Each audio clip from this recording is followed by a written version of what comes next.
मैंने GPSC clear किया class 1 Gujarat में रैंक 34 था।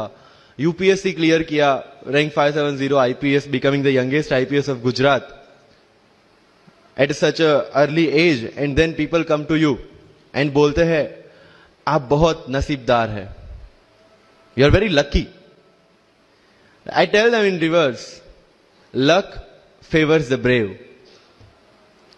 कोई अपना लक साथ में लेके नहीं आता, वो बनाना पड़ता है। अगर आपके पास रिस्क लेने का एटीट्यूड है, मैं गुजराती हूं and we know the business, and business का एक ही फंडा है, higher the risk higher the profit. So अगर 8:30 को आपका एक्सीडेंट होता है और 9 o'clock आप मेंस की एग्जाम देने जा सकते हैं, इंटरव्यू से पहले 1 महीने तक आप हॉस्पिटलाइज्ड है और उससे 1 वीक पहले आप दिल्ली जाके उसकी प्रिपरेशन कर सकते हैं, तो luck has to come with you. उसको आना पड़ेगा और आपको आईपीएस बनाना पड़ेगा। लोग बोलते हैं कि एक्सीडेंट के बाद आप जाके आए एंड ऑल, तो द सिंपल था कि मैं एग्जाम के लिए निकला, मेंस मेरा था, सुबह GS3 का पेपर था। 8:30 को मेरा स्कूटी स्लिप हो गया, मेरा लिगामेंट इंजरी हो गया, लेफ्ट हैंड में इंजरी था, सीट से ब्लीडिंग हो रहा था। लेकिन मेरे पास 2 ऑप्शन थे। मैं खड़ा हुआ, मैंने देखा okay, my right hand is safe, and I decided I'll go to the exam hall and write the exam. मेरे पास 2 ही ऑप्शन थे, या तो मैं वहां से उठ के रोने लगूं, यार मेरे साथ ही ऐसा क्यों हुआ, मेरा एक्सीडेंट हो गया, मेरा मेंस खराब हो गया, और हॉस्पिटल जाओ। या दूसरा ऑप्शन था कि मैं देखूं कि मैं 3 घंटे और सर्वाइव कर सकता हूं। हाँ, कर सकता हूं। मैं मेंस के लिए एग्जाम हॉल में गया।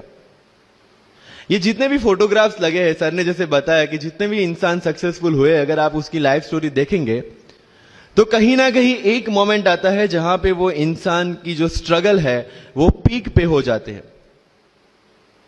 वो इस मोमेंट पे आपको डिसाइड करना है कि आपको वहां से यू टर्न लेना है या आपको वहां से आगे निकलना है। इन सब लोगों ने डिसाइड किया कि उनको वहां से आगे निकलना है, एंड दैट इज द फंडा ऑफ लाइफ।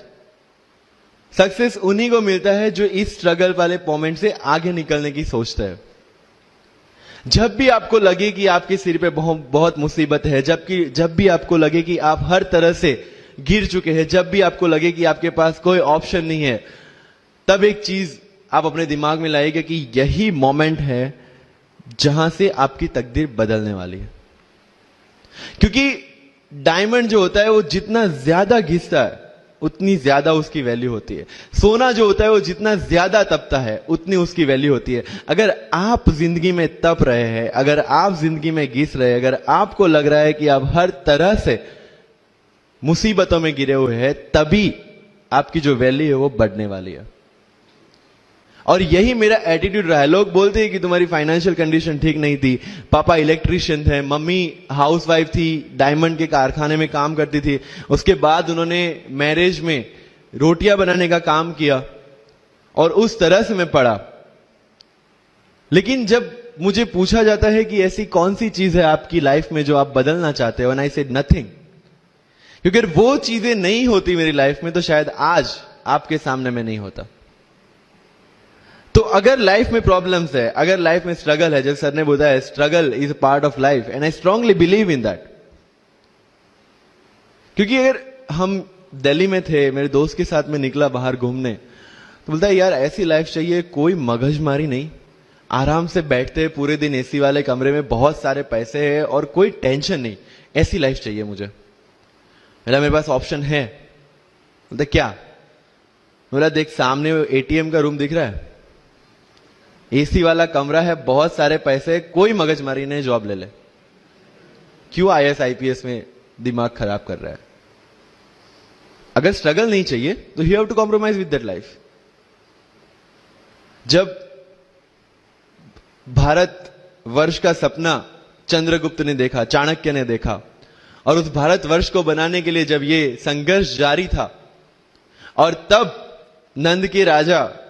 राजा धनानंद की डॉटर दूरदराज से चंद्रगुप्त को प्यार हो जाता है, और जब चाणक्य उनको बोलते कि नहीं तुम्हें उससे दूर रहना है, और तब चंद्रगुप्त बोलता है आचार्य कभी कभी सोचता हूं कि जिंदगी में या ये भारत के सम्राट बनने के लिए इतना त्याग, इतना बलिदान ना देना होता तो। और तब चाणक्य रिप्लाई करते हैं तो हर कोई भारत का सम्राट होता। This is the fundamental rule of life. अगर आईएएस बनने के लिए, आईपीएस बनने के लिए सैक्रिफाइस करना नहीं पड़ेगा, अगर उसके लिए आपको त्याग नहीं करना पड़ेगा, तो आज पूरे इंडिया में हर घर में आपको आईएएस आईपीएस मिल जाएंगे।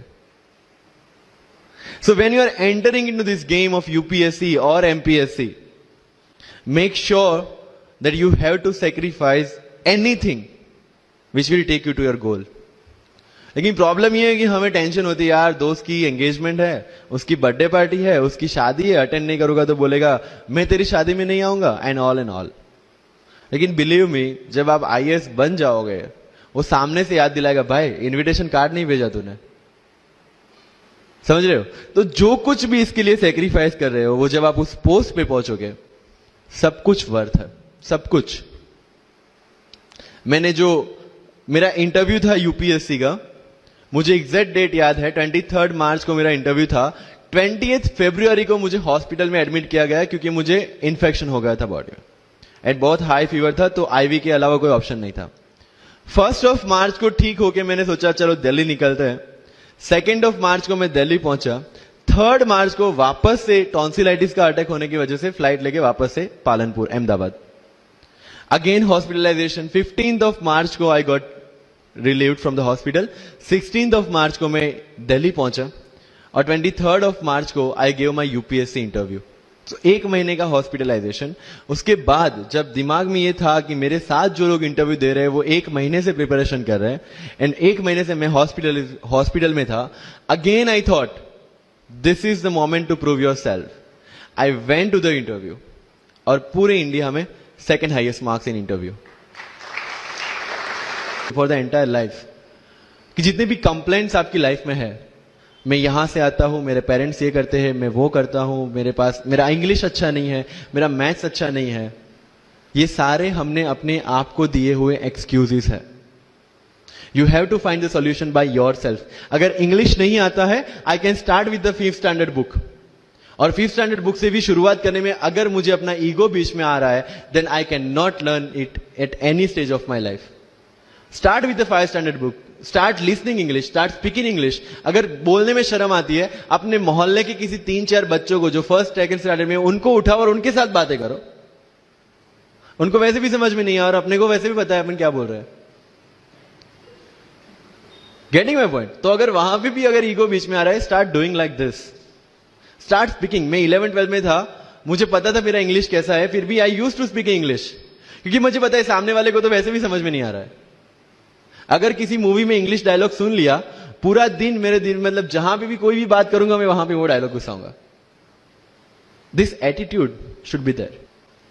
तो लाइफ में जो मैं कंप्लेनिंग एटीट्यूड की बात कर रहा था, वो कंप्लेनिंग एटीट्यूड आपको कहीं पे भी नहीं ले जाएगा। You have to put all your complaints aside, start preparation. क्योंकि आज तक दुनिया यह मानती थी कि एक भी शब्द बिना बोले हम अपनी बात एक्सप्रेस नहीं कर सकते। तब हमारे साथ थे चार्ली चैपलिन, जिन्होंने एक भी शब्द बिना बोले सारी दुनिया को एंटरटेन किया। आज भी दुनिया जब यह मानती है कि सिर्फ औरतें अच्छा खाना बना सकती है, हमारे सामने संजीव कपूर, जिन्होंने पूरी दुनिया को भारत का स्वाद चखाया। आज भी अगर दुनिया यह मानती है कि अकेले इंसान से कुछ नहीं हो सकता, हमारे सामने महात्मा गांधी, जो अकेले चले थे और पूरा देश उनके पीछे चला था। आज भी दुनिया अगर यह मानती है कि धनवान बनने के लिए धनवान घर में पैदा होना जरूरी है, हमारे सामने धीरूभाई अंबानी, जिन्होंने पूरी दुनिया को एक सपना दिखाया, कर लो दुनिया मुट्ठी में, और आज रिलायंस इंडस्ट्री वर्ल्ड की और इंडिया की सबसे बड़ी इंडस्ट्री है। आज भी दुनिया अगर यह मानती है कि हम कम एज, ज्यादा एज में कुछ नहीं कर सकते, हमारे सामने अमिताभ बच्चन, जो आज भी 1 साल में 3 ब्लॉकबस्टर मूवीज देते हैं। अगर आप ये मानते हैं कि सिविल सर्विस में आने के लिए आपका बैकग्राउंड होना जरूरी है, आपके सामने Shahrukh Khan without any background आज भी बॉलीवुड का बादशाह है। अगर आज तक दुनिया ये मानती थी कि हम सिर्फ धरती पे रहने के लिए बने हैं, हमारे सामने नील आर्मस्ट्रॉन्ग, जो चंद्र पे जाके आए, आज तक हम ये जानते हैं कि हम क्या है, हम क्या बन सकते हैं, ये जानने का टाइम शुरू होता है अब। Thank you so much.